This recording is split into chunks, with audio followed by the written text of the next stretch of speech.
Alright, hello everyone. It's Chris here with the IEOR 190G smartphone patent war. And today I'm going to be talking a little bit about Microsoft and how it's positioning itself to be integrated into the smartphone market a little differently than some of these other companies are doing. So basically, I'm sure most of you know this by now, but Microsoft really doesn't have a leg to stand on in terms of an actual smartphone that people want. Apparently they have about 2% of the market share with their Windows operating system for smartphones. I personally have never seen one or know anyone that even uses one, so that kind of says something about how well they're doing. And so they seem to be using a different strategy to get themselves involved.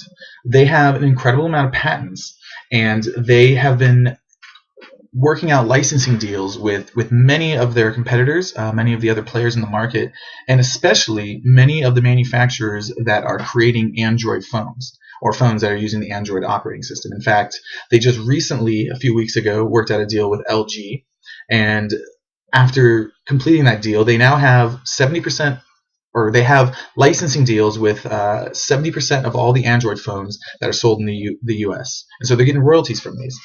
And this is a program that they launched in 2003, and they have worked out over 1,100 deals since then. With HTC, Samsung, Acer, anyone running the Linux system, so on and so forth. And so I'm going to talk about a couple points and what they're doing and how I feel about it. The first thing is their future interactions with these businesses. I actually think that they are positioning themselves much better than, say, Apple is, because they're working out these arrangements. And yeah, they're getting money, and so the manufacturers of these phones are having lower margins, but they're actually still able to produce their good and ship it and sell it.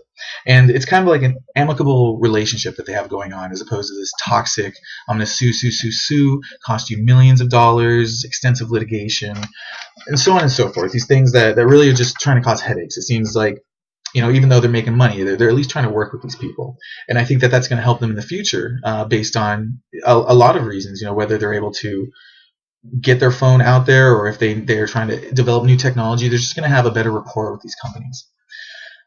The second thing is actually how some of the critics are thinking about this. And the two things I found was actually that, they're arguing that it's stifling competition and innovation, as well as raising prices and forcing companies to choose whether they want to develop a product that they feel good about, or if they're just going to have to pay these licensing fees and the choices that are inherent with doing that. As well as some think that Microsoft is making this move, licensing their software, because they just don't think their Windows Phone really can succeed. And of course, they're not going to say that. I'm not sure. I think that it's going to be difficult for them to get into this market. I think, obviously, it has proven difficult already. And it's one of those things where if you don't establish yourself early, you might have trouble developing a market base later on.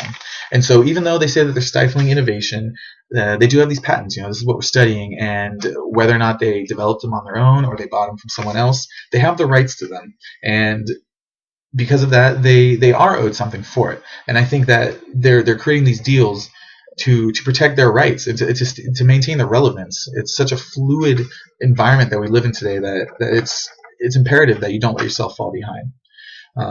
So even though they think that's stifling competition, I'm not completely sure on that. And the last point, really quickly, I want to talk about is the Windows 7 phone in general, and what kind of impact this could have on it. Personally, I think that this could actually harm their ability, like I said earlier, of getting their product out there. They're supposed to be launching this new phone in a little while. They're going to do everything they can to develop a market base and to prove to consumers that they have a product that people want. But it really doesn't seem like it's been working out so far. It doesn't seem like many people are interested. Obviously, there's the Apple OS, the Android, the Google OS, and this is what people want. These are the brands that people have identified with. When we think of Microsoft, we think of Windows. We actually think of viruses. Younger generations think of the Xbox, and that's good. That's good. Microsoft is a huge corporation, but it really seems like, at least maybe internally, they might be realizing that their potential in this market is the licensing fees that they can collect from people that are already using their software, developing it on their own time, or using their hardware, or whatever they have the patents to. And this could be a lucrative way for them to at least remain relevant, at least get some kind of compensation for what's going on, as opposed to just sitting idly by and hoping that, for instance, Nokia is somehow revitalized and people warm up to those brick phones, even though they're coming out with their smartphones. If someone tells me Nokia, I think about that little cell phone with the little buttons and the texting that made me not want to text people. So that's kind of all I got to talk about today.